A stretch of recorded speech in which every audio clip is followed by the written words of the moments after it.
আবারও হাজির হয়েছি আপনাদের মাঝে একটি রেসিপি ভিডিও নিয়ে। রেসিপিটি হলো ইলিশ মাছের মাথা দিয়ে ঝিঙে আলুর তরকারি। তো রেসিপিটি শুরু করার আগে একটাই রিকোয়েস্ট, আপনারা যারা দেখতে শুরু করেছেন একটি লাইক দিয়ে ভিডিওটি কন্টিনিউ করবেন। তো চলুন দেখিয়ে দিই কীভাবে আমি রান্নাটা করলাম। রান্নাটার জন্য নিয়ে নিয়েছি পেঁয়াজ কুচি, একটা মিডিয়াম সাইজের আলু বানিয়ে নিয়েছি, একটি ছোট টমেটো সেটাও আমি কুচিয়ে নিয়েছি, আর নিয়েছি 250 গ্রাম ঝিঙে।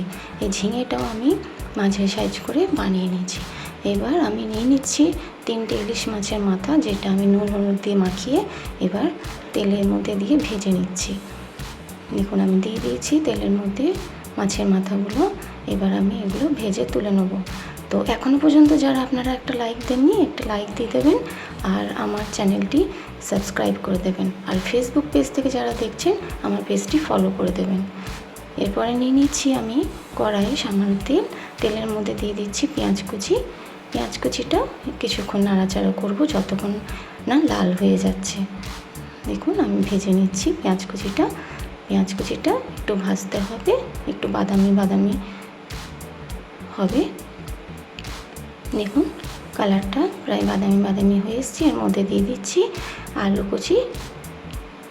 আমি একটি মিডিয়াম সাইজের আলু নিয়েছি, এটা দিয়ে দিলাম। এর মধ্যে আলুটা একটু ভেজে নেব, তারপরে দেব ঝিঙেটা যেহেতু তাড়াতাড়ি নরম হয়ে যায় তার জন্য পরে দিলাম। এরপরে আলুটার সাথে আমি ঝিঙেগুলো ভেজে নিচ্ছি। 2-4 বার ভালো করে ভেজে নিচ্ছি। তারপরে দিয়ে দিচ্ছি পরিমাণ মতো লবণ, দিয়ে দিচ্ছি 1 চামচ হলুদের গুঁড়ো, 1 চামচ ধনের গুঁড়ো, 1 চা চামচ দিচ্ছি জিরের গুঁড়ো, আর দিচ্ছি 1 চামচ আমি লঙ্কার গুঁড়ো। এরপরে আমি আরও ভালো করে মশলাগুলো কষিয়ে নিচ্ছি। এই গুঁড়ো মশলাগুলো ভালোভাবে এইভাবে নাড়াচাড়া করে কষিয়ে নিতে হবে।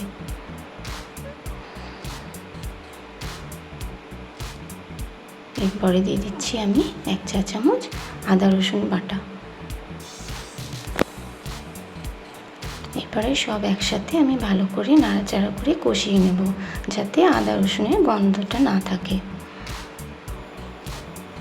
দেখুন ভালোভাবে মশলাটা কষা হয়ে গেছে আর ঝিঙেগুলো কিন্তু বেশ নরম হয়ে এসছে। এর মধ্যে আমি এবার দিয়ে দিচ্ছি একটু টমেটো কুচি, যেটা আমি আগেই বানিয়ে রেখেছিলাম। একটা ছোট সাইজের টমেটো কুচি আমি অ্যাড করলাম। এই টমেটো কুচিটা দিয়ে আবার ভালোভাবে কষিয়ে নিতে হবে।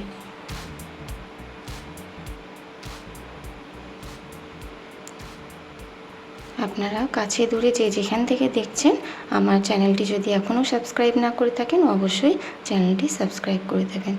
দিয়ে দিলাম আমি 5টা লঙ্কা।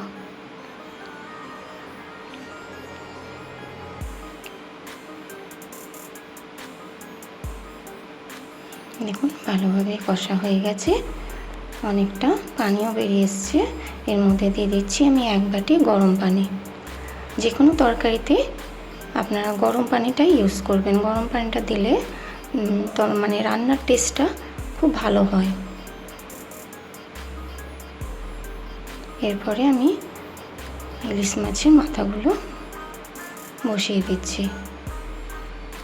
দেখুন ইলিশ মাছের মাথাগুলো দিয়ে আমি ভালোভাবে এভাবে নেড়ে দিচ্ছি, যাতে মাছের মাথার ভেতরে মশলাটা ঢুকে যায়।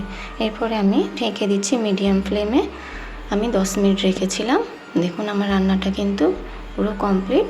আজকের রেসিপিটা আপনাদের কেমন লাগলো অবশ্যই আমাকে কমেন্ট সেকশানে জানাবেন, আর ভালো লাগলে একটি লাইক এবং শেয়ার করে দেবেন। আর চ্যানেলটি এখনও যারা সাবস্ক্রাইব করেননি অবশ্যই সাবস্ক্রাইব করে আমার পাশে থাকবেন। দেখা হচ্ছে খুব তাড়াতাড়ি আবারও কোনো নেক্সট ভিডিওয়। আপনারা সবাই ভালো থাকবেন, সুস্থ থাকবেন, আমার পাশে থাকবেন। Thank you. আল্লাহ হাফেজ।